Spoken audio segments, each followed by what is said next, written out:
Welcome to learn English everyday YouTube channel. Tamil எழுத்துக்களோட உச்சரிப்பை வச்சு நம்மளால ஆங்கிலம் வாசிக்க முடியுமா அப்படின்னா கண்டிப்பா முடியும்.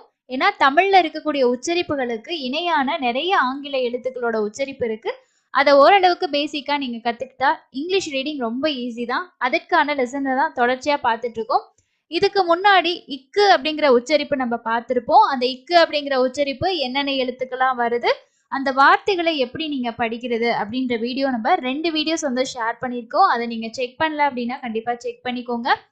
இன்னைக்கு நம்ம வீடியோல பார்க்கக்கூடிய உச்சரிப்பு என்ன அப்படின்னா இச்சு. இச்சு அப்படிங்கிற உச்சரிப்பு இங்கிலீஷ்ல எப்படி வருது, எந்த எழுத்துக்கு இச்சுங்கிற உச்சரிப்பு இருக்கு, அதை எப்படி நீங்க ரீடிங் பண்ணணும் அப்படின்றத ரொம்ப சிம்பிளா இந்த வீடியோல நம்ம கத்துக்க முடியும். அதுக்கு முன்னாடி நம்ம சேனலை நீங்க இன்னும் சப்ஸ்கிரைப் பண்ணாம பார்த்துட்டு இருந்தீங்கன்னா மறக்காம சப்ஸ்கிரைப் பண்ணி வச்சுக்கோங்க. இந்த மாதிரி ரொம்ப யூஸ்ஃபுல்லான வீடியோஸை மிஸ் பண்ணாம பார்க்க முடியும். ஸோ வாங்க இன்னைக்கான லெசனுக்குள்ள போகலாம். இச் அப்படிங்கிற உச்சரிப்பு இங்கிலீஷ்ல எந்த எழுத்துக்கு வருது அப்படின்னா சியும் ஹெச்சும் சேர்ந்தா அதோட சவுண்டு வந்து நம்ம இச் அப்படின்னு சொல்லி கொடுக்கணும். இப்ப சி அப்படின்னா சியோட இக்கு அப்படிங்கிற சவுண்டு, ஹெச்சோட சவுண்டு, இது ரெண்டையும் தனித்தனியா நம்ம உச்சரிக்க கூடாது. இந்த 2 கான்சனன்ட் எழுத்தும் சேர்ந்து வருது அப்படின்னா அதோட உச்சரிப்பு நமக்கு என்னன்னு வரும்? இச்.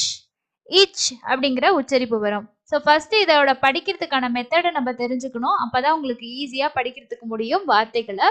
இப்போ இங்க சிஹெச் அப்படின்றது இச்சு. ஸோ இங்கிலீஷ்ல தமிழ்ல எப்படியோ உயிரெழுத்தையும் மெய்யெழுத்தையும் சேர்த்து உயிர்மெய் எழுத்தா மாத்தி படிப்போம் இல்லையா, அதே மாதிரி தான் இங்கேயும் நம்ம இந்த 2 கான்சனன்டும் சேர்ந்து என்ன சவுண்டு வருது? இச்சு அப்படிங்கிற சவுண்டு வருது.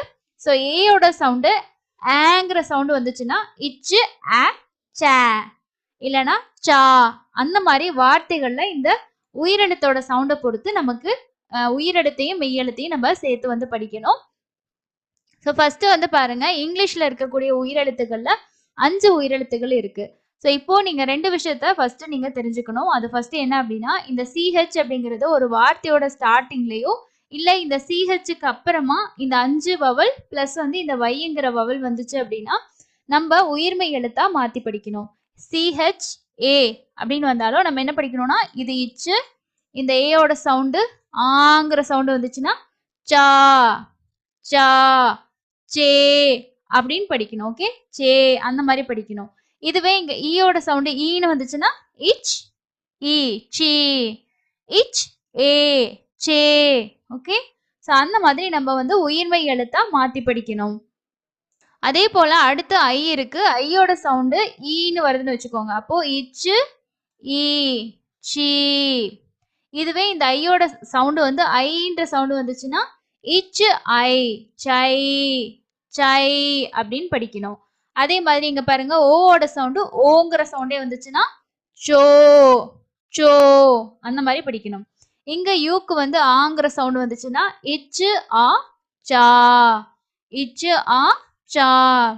இங்க வை நான் ஏன் வந்து கொடுத்துருக்கேன் அப்படின்னா 5 வவல்ஸ் தான் இருக்கு. இந்த வை அப்படிங்கிறதுக்கு 2 வவலோட சவுண்ட் இருக்கு. அதாவது இந்த ஐயோட ஆல்டர்னேட்டிவ் சவுண்ட் வந்து வரும். ஐங்கிற சவுண்டு ஈங்கிற சவுண்டு ரெண்டுமே இந்த வைக்கு இருக்கு.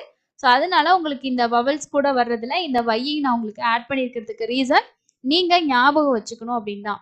ஸோ ஃபர்ஸ்ட் ஒரு வேர்ட்ல நீங்க பார்க்கணும் இந்த சிஹெச் வந்து எந்த இடத்துல இருக்கு. அதாவது இந்த சிஹெச்சுக்கு அப்புறம் வவல் வந்துச்சுன்னா நம்ம என்ன பண்ணணும்? இச்சுங்கிற சவுண்டையும் அந்த வவலோட சவுண்டையும் சேர்த்து உயிர்மெய் உச்சரிப்பா நம்ம மாத்தி படிக்கணும். அடுத்து 2வது விஷயம் என்ன நீங்க தெரிஞ்சுக்கணும் அப்படின்னா, இந்த இச்சுன்ற சவுண்ட் இருக்கு இல்லையா, இந்த சிஹெச் பெரும்பாலான வார்த்தைகள்ல அது கடைசியில வரும், இல்லைன்னா ஒரு கான்சனன்ட் எழுத்துக்கு அப்புறம் வரும். ஸோ அப்போ நாம எப்படி படிக்கணும் அப்படின்றது தான் உங்களுக்கு இங்க ஒரு சில எக்ஸாம்பிள் கொடுத்துருக்கேன். இப்போ ஒரு வேர்டு அடிச்சுக்கோங்க, ஒரு வார்த்தை வருது, அந்த வார்த்தையில டி வருது, அந்த டீக்கு அப்புறமா சியும் ஹெச்சும் சேர்ந்து வருது. இப்போ இங்க சிஹெச்சுக்கு அப்புறமா எந்த ஒரு வவலுமே இல்லை, அதுக்கு முன்னாடி ஒரு கான்சனன்ட் தான் இருக்கு. இப்போ நீங்க எப்படி இந்த வார்த்தையை படிக்கணும் அப்படின்னா, இந்த டீயோட சவுண்ட் இருக்கு இல்லையா, அது என்னது? இட்டு. சிஹெச்சோட சவுண்ட் என்னது? இச்சு. இச் அப்படின்னு படிக்கணும். அதாவது இட்டும் இச்சும் அப்படியே தனியா வரும். நீங்க அங்க எதையுமே உயிர்மையாவோ எதுவுமே மாத்த தேவையில்லை, அந்த சவுண்ட் அப்படியே நீங்க படிச்சாலே போதும். அதே மாதிரி என் சிஹெச் அப்படின்னா இன்ச், இன் இச் இன்ச். அடுத்து பாருங்க ஆர்சிஹெச் இர்ச், இர் இச் இர்ச்.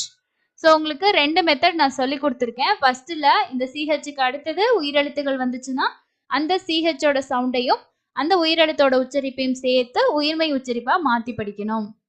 இதுவே உங்களுக்கு கான்சனன்ட் வந்து அதாவது மெய்யெழுத்து வந்து மெய்யெழுத்துக்கு அப்புறம் இந்த சிஹெச் வருதுன்னா அங்க எதுவுமே நீங்க மாத்த தேவையில்லை. சிஹெச்சோட உச்சரிப்பு அப்படியே வரும். இது ரெண்டையும் ஞாபகம் வச்சுக்கிட்டீங்களா? ஸோ வாங்க ஒவ்வொரு வார்த்தைகளா படிக்க ஆரம்பிக்கலாம். சிஹெச்சோட உச்சரிப்பு இச்சு அப்படின்றது மட்டும் கிடையாது. இதுக்கு இன்னொரு உச்சரிப்பும் இருக்கு. ஆனா இங்கிலீஷ்ல நிறைய வார்த்தைகள்ல இச்சுங்கிற உச்சரிப்பு தான் வரும். ஓகேங்களா? ஸோ ஒரு 100% எடுத்துக்கிட்டீங்கன்னா ஒரு 80% இருக்க வார்த்தைகள்ல இச்சுங்கிற உச்சரிப்பு வரும். ஸோ அடுத்து இன்னொரு உச்சரிப்பு அது என்ன அப்படின்றத நம்ம அடுத்த வீடியோஸ்ல பார்க்கலாம். இப்போ நாம இச்சுங்கிற இந்த உச்சரிப்பை வச்சு வார்த்தைகளை எப்படி படிக்கிறது அப்படின்னு பார்ப்போம். இங்க எல்லாமே நான் உங்களுக்கு தமிழ்ல கொடுத்துருக்கிறது இந்த இங்கிலீஷ்ல இருக்க இந்த எழுத்துக்களோட உச்சரிப்பை தான் நான் கொடுத்துருக்கேன். நீங்க தமிழ்ல பார்க்கும்போது இதை செயின்னு படிப்போம். அதாவது சே போட்டு பக்கத்துல ஈ போட்டு இன் எழுதுவோம். செயின் அப்படின்னு எழுதுவோம். நீங்க என்ன ஈ போட்டிருக்கீங்க தப்பா எழுதியிருக்கீங்க அப்படின்னு நீங்க நினைக்காதீங்க. அதனாலதான் ஃபர்ஸ்டே சொல்லிட்டேன். அந்தந்த எழுத்துக்களுக்கு என்ன உச்சரிப்போ அதுக்கு தமிழ்ல இருக்க உச்சரிப்புக்கான எழுத்தை நான் இங்க மென்ஷன் பண்ணியிருக்கேன். ஓகேங்களா? ஸோ ஏன்னா நம்ம உச்சரிப்பை வச்சு மட்டும்தான் படிக்க போறோம். தமிழ்ல அப்படியே நம்ம எழுதி படிக்க போறது கிடையாது.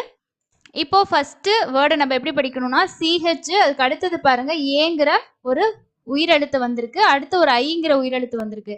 இங்க வந்து இந்த ஏக்கும் ஐக்கும் சேர்த்தே சவுண்ட் வரும். அது என்ன சவுண்டுனா எய் அப்படிங்கிற சவுண்டு. ஓகே, ஸோ அப்போ இச் எய் செயின் செயின் செயின். புரியுதுங்களா? ஏன்னா நம்ம இங்க என்ன பண்ணணும், இந்த மெய்யெழுத்தையும் உயிரெழுத்து உச்சரிப்பையும் சேர்த்து தான் படிக்கணும். அடுத்து லாஸ்ட்ல இருக்க என்னோட உச்சரிப்பு இன்னும் அப்படியே வந்துருச்சு. அப்ப இதை எப்படி படிப்பீங்க? Chain chain. அதே மாதிரி சேர், இங்க வந்து ஏர், இது மூணுமே சேர்த்து ஏர்ங்கிற சவுண்ட் வரும். அதாவது ஏர் ஏர். அப்போ சேர் சேர். புரியுதா? அடுத்தது பாருங்க சாட் சாட். இந்த ஆறுங்கிறது இருக்கும், ஆனா ஆரை வந்து நம்ம அழுத்தி படிக்க மாட்டோம், சாஃப்டா சவுண்ட் கொடுக்கணும். இச் ஆ சா இட் சாட் சாட். அதே மாதிரி பாருங்க அடுத்து இந்த சிஹெச் பிளஸ் இயோட சவுண்டு ஈங்கிற சவுண்டு வரும். ஸோ இதெல்லாம் உங்களுக்கு டவுட்டா இருக்குன்னா நம்ம ப்ரீவியஸ் லெசன்ஸ்லேயே தனித்தனியாக சவுண்ட்ஸ் நிறைய வந்து ஷேர் பண்ணியிருக்கோம். செக் பண்ணி பார்த்தீங்கன்னா உங்களுக்கு புரியும். அந்த மாதிரி நீங்கள் சவுண்ட்ஸ் தெரிஞ்சுக்கிட்டீங்கன்னா நான் எப்படி உங்களுக்கு இங்கே வந்து அந்த உச்சரிப்பு சொல்லி படிக்கிறேன்றது புரியும். ஓகேங்களா? ஸோ இஏயோட சவுண்டு ஈங்கிற சவுண்டு. அப்போ எப்படி படிக்கணும்? இச்சு இ சி. பியோட சவுண்டு என்னது? இப்பு சீப். அதே மாதிரி இச்சு ஐ சைல்டு சைல்டு. இச் ஏ சே இக் செக் சே இக் செக். இச் இ சி இல் சில் சில். இச் ஆ சா chunk chunk. So last word எப்படி படிக்கணும்? சங்க் அப்படின்னு படிக்கணும். ஸோ அடுத்தது பாருங்க, இங்க வந்து இப்போ நம்ம உயிரெழுத்தையும் மெய்யெழுத்தையும் அதாவது இந்த சிஹெச்சோட உச்சரிப்புக்கு பக்கத்துல வவல்ஸ் இருக்கக்கூடிய வார்த்தைகள் பார்த்தோம். இப்ப அதுக்கு அடுத்தது நம்ம சிஹெச் அப்படிங்கிறதுக்கு முன்னாடி நமக்கு கான்சனன்ட்டோ ஒரு வவல் வந்துச்சு அப்படின்னா அதை எப்படி படிக்கிறது அப்படின்னு பார்க்கலாம். இதுவும் அதே மாதிரி தான், ஆனா நான் ஃபர்ஸ்டே உங்களுக்கு சொல்லி கொடுத்துருக்கேன். இந்த சிஹெச் அப்படின்றதோட சவுண்டு ரிமைனிங் உங்களுக்கு அப்படியே தான் இருக்கும், எதுவுமே நம்ம மாற்ற தேவையில்லை. ஃபர்ஸ்ட் எக்ஸாம்பிள் பாருங்க, பியோட சவுண்டு இப்பு இ பி இச் பீச். இப் ஆ பா இச் பேட்ச். ஓகே, அதே மாதிரி இல் ஆ ரா இன்ச் ரேஞ்ச். ஸோ இங்க வந்து ஏங்கிற சவுண்ட் வரும். ஓகே, ரே இன்ச் ரேஞ்ச் அப்படின்னு படிக்கணும். அடுத்தது இல் இ ரீ இச் ரீச். ஸோ ஈக்கும் ஏக்கும் சேர்த்து ஈங்கிற சவுண்டு. அப்போ இரும் ஈயும் ரீ. சிஹெச்சோட சவுண்ட் என்னது? இச். ஸோ இங்க எல்லாமே பாருங்க லாஸ்ட்ல சிஹெச் வரனால அந்த இச்சுங்கிற சவுண்ட் எப்படி இருக்கு உங்களுக்கு? அப்படியே இருக்கு, நம்ம எதுவுமே மாற்ற தேவையில்லை. இன்னும் ஒரு சில எக்ஸாம்பிள் பார்க்கலாம் பாருங்க. ஸோ இங்கேயுமே நமக்கு சிஹெச்ன்றது லாஸ்ட்ல வருது, ஒரு வார்த்தையோட கடைசியில வருது, அதுக்கு முன்னாடி எல்லாமே கான்சனன்ட் இருக்கு. ஸோ அதுக்கு முன்னாடியே வவல் இருந்தாலும் உங்களுக்கு எந்த பிரச்சனையும் கிடையாது. ஸோ இங்க பாருங்க யூங்கிற வவல் இருக்கு, ஆனா இது உங்களுக்கு இந்த எதுவுமே மாத்தாது. என்ன ரீசன்னா இந்த யூ வந்து இங்க முன்னாடி இருக்கக்கூடிய கான்சனன்ட்டோட சேர்த்து உயிர்மெய் எழுத்தா மாத்திடுவோம். அப்ப சிஹெச்சோட சவுண்ட் எப்படி இருக்கும்? உங்களுக்கு அப்படியே தான் இருக்கும். First example March. ஸோ இது வந்து ஆர்ங்கிற சவுண்ட் ஏயா இருக்கு. அப்போ ஆர் மார் இச் மார்ச்.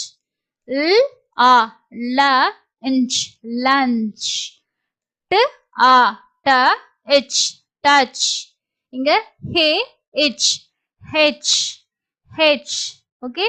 ஸோ இன்னைக்கு வந்து தமிழ்ல இருக்கக்கூடிய இந்த இச்சு அப்படிங்கிற உச்சரிப்புக்கு இங்கிலீஷ்ல என்ன எழுத்து வரும்? அந்த இங்கிலீஷ்ல இருக்க சிஹெச்சுக்கும் இச் அப்படிங்கிற உச்சரிப்பு தான் வருது. அப்போ தமிழ்ல இருக்கக்கூடிய இந்த உச்சரிப்பு உங்களுக்கு தெரிஞ்சிச்சுன்னா இந்த சிஹெச்ங்கிற எழுத்து உச்சரிப்பு உங்களால ஈஸியா கத்துக்க முடியும். அண்ட் அதே மாதிரி நீங்க ஈஸியா உச்சரிக்கவும் முடியும். ஓகேங்களா?